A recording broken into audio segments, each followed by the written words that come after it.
Hello, this is the RPG Crawler, and welcome to my Tabletop RPG News Roundup, this time for March 1st, 2025, where each week I take a look back at the news, new releases, crowdfunding, etc. in tabletop role-playing games, especially the indie stuff. Diving right in, it looks like there's going to be a new Unearthed Arcana playtest up for 2024 D&D, with a focus on Eberron content. It'll be playtesting stuff for the upcoming book, and the packet covers things like subclasses, feats, magic items, and so forth. It is available on D&D Beyond. Also available on D&D Beyond is the initial access to Sigil, a 3D virtual tabletop WotC is pushing. It is available in both 3 and paid accounts, although functionality is based on subscription tiers. From what I understand, it's kind of trying to play catch-up with Tailspire, so we'll see how they do on that. Comic book IP Invincible is getting a tabletop RPG. It will be produced by Free League Publishing and will use their Year Zero engine. It's being designed by Adam Bradford, and a Kickstarter will launch sometime later this year. Then, in more somber news, Ernie Gygax Jr. has passed away. Eldest son of Gary Gygax and one of the early playtesters in D&D, he was still active in certain OSR circles, albeit with mixed opinions. Still, condolences to his surviving family and friends. And now, let's go on to PDF releases. Baron's Glorious Arena from Studio M- is a Pathfinder 1st Edition offering that focuses on various new archetypes, abilities, and other class options. Player Core 2 Expanded is an expansion to the various player options from Pathfinder 2nd Edition, with additional ways to develop certain classes from the remaster.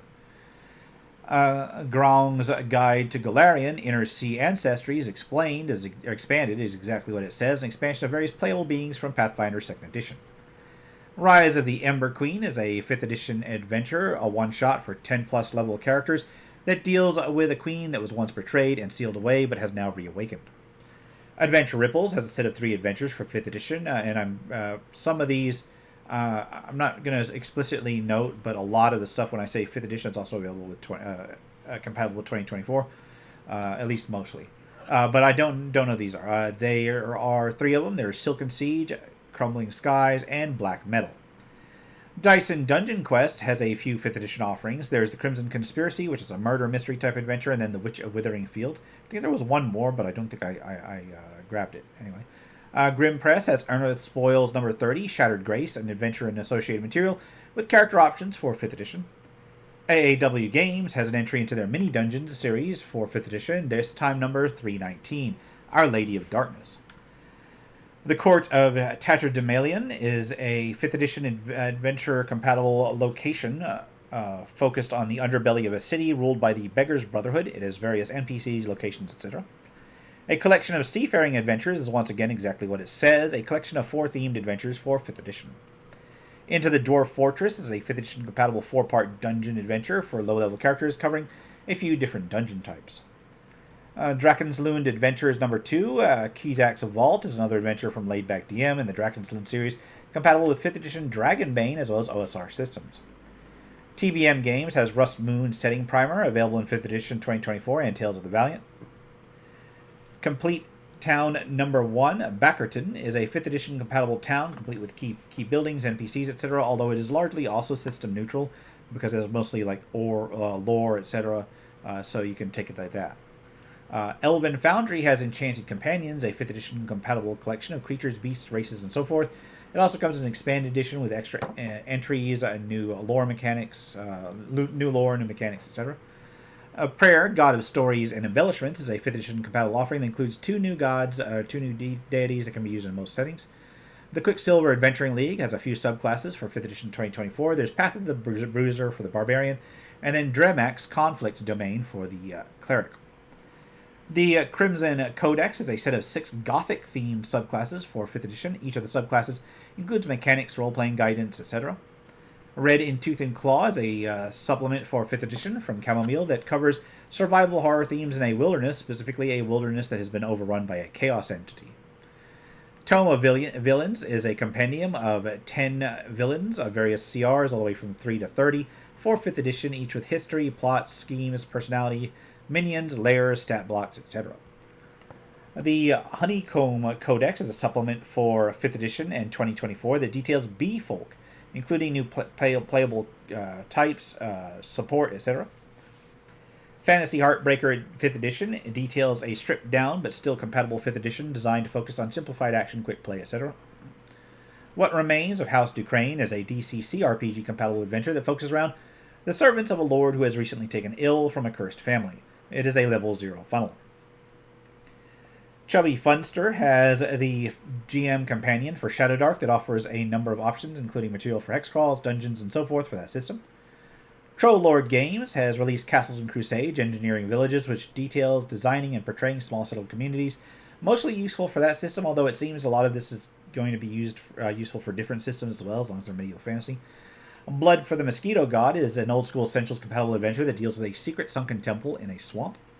Dungeoneers Guild Games has Dungeons of the Two Kings and one of their Dungeon Delve specials for first edition compatible OSR systems. Rangers of Shadowdeep, A Run Down the Rackland is a role-playing based scenario from Joseph McCullough for the Rangers of Shadowdeep game, itself more a skirmish style game usually. The Saint is a new profession for Dragonbane and offers various archetypes for characters with a holy or unholy bent. The Case of the Birthday Death Day is a part of the City Guard Chronicles series for Savage Worlds, a full-length adventure where the heroes are investigating crimes in a pseudo-medieval city. Hero Forge Games has Onyx Shards, a RPG in a realm of magic and boundless adventure, utilizing the Onyx engine. Amok is a quick-to-play RPG that revolves around playing characters with a rage system, where you change and grow in power by running amok, basically, and eventually threaten to, let your rage take over. Song of the First Tree is an introductory adventure for the Children of the Weird RPG, which is available separately, and I think I covered that in the past.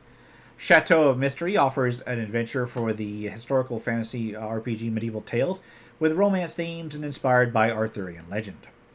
Together Again is a scenario for Call of Cthulhu set in the modern era, dealing with the video of a child who vanished a decade ago in a Florida resort, only to reappear still alive, unchanged, around where he disappeared.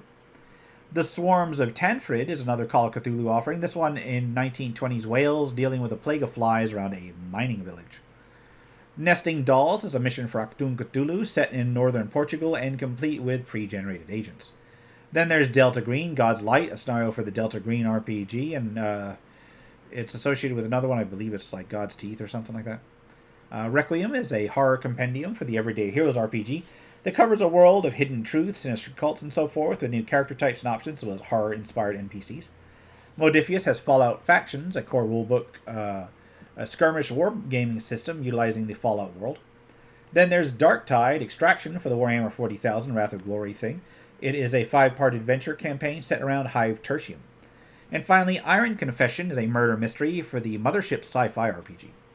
Now on to crowdfunding campaigns. Remember that contributing to a crowdfunding campaign should be done only at your own risk. Doing so is no guarantee of even receiving a product. Mentioned here is not an endorsement, but it's for informational purposes only. I will mention that the last entries for the Zine Quest came in over the last week, although only a few are to be covered here. If you're interested in that sort of thing, sort of quick tabletop RPG focused zine, I do encourage you to check out Kickstarter for Zine Quest in general. But we'll start with Doom Desert and the Decanter of Delirium, which looks to be a psychedelic themed 5th edition compatible zine adventure.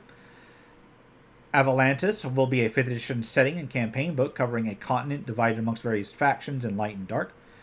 Emberland is to be a set of 7 zines, which will develop a sandbox setting for 5th edition with each issue, adding new territory, NPCs, creatures, adventures, etc.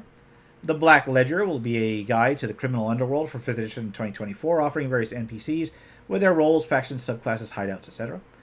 Secrets of the Grave, Undead Monstrosities, and Spells of Decay looks to be a supplement for 5th edition that focuses on undead and that sort of related spells, plus an adventure in the same theme. Cosmic Creatures and Curses will be a collection of cute familiars, strange monsters, one-shots, and similar material for 5th edition designed around eldritch abominations, astral adventures, and so forth. Ill-Gotten Power will be a low-magic, high-level, old-school adventure for OSR as well as 5th edition. It will feature pre-generated characters and the option for player characters to capture some sort of keep, becoming lord of a domain. Blacklight for Shadowdark RPG is to be a collection of rules and setting information for a modern theme setting, presumably a military one. Dungeon Crawl Pocket is looking to fund a fantasy tabletop RPG in an old-school style, presented in a compact zine format for easy use. Ninth Level Games has a handbook for the player, a zine for their monsters or for their mazes RPG. Damn, I just botched this one completely. That offers character classes and other material for the mazes RPG. Pitchfork Extended looks to be an expansion of the RPG produced for a one-page RPG jam last year, with this one being expanded to a full zine format and covering mundane peasants being forced to face off against unnatural beings. One Honk Too Furious will be a second edition of a Goose-based tabletop RPG originally called One Honk Before Midnight. It will include new material, including 2 new adventures. A Future Seeker's Intro to Artifact Acquisition will be a quick start rules and introductory campaign for the Pulp Adventure tabletop RPG. Finally, there is Starset, 2nd edition, a sci-fi tabletop RPG inspired by Dune, Warhammer, etc. And on that note, I will wrap things up here. This has been my Tabletop RPG News Roundup for March 1st, 2025. As always, links will be below. Until next time, take care and goodbye. And if you are still watching, I would like to take the opportunity to thank my supporters, the top tiers of which are listed on the screen, without whose support I would not have been able to offer the variety of content that I have on this channel throughout the years. If you're feeling particularly generous and would like to join them, you can support the channel. There are a variety of options to do so. I have a Patreon, a Subscribestar, as well as channel memberships enabled. If you are not in a position to contribute, simply leaving a like, a comment, or sharing my videos are all wonderful ways to help the channel grow without spending a dime, and are all greatly appreciated.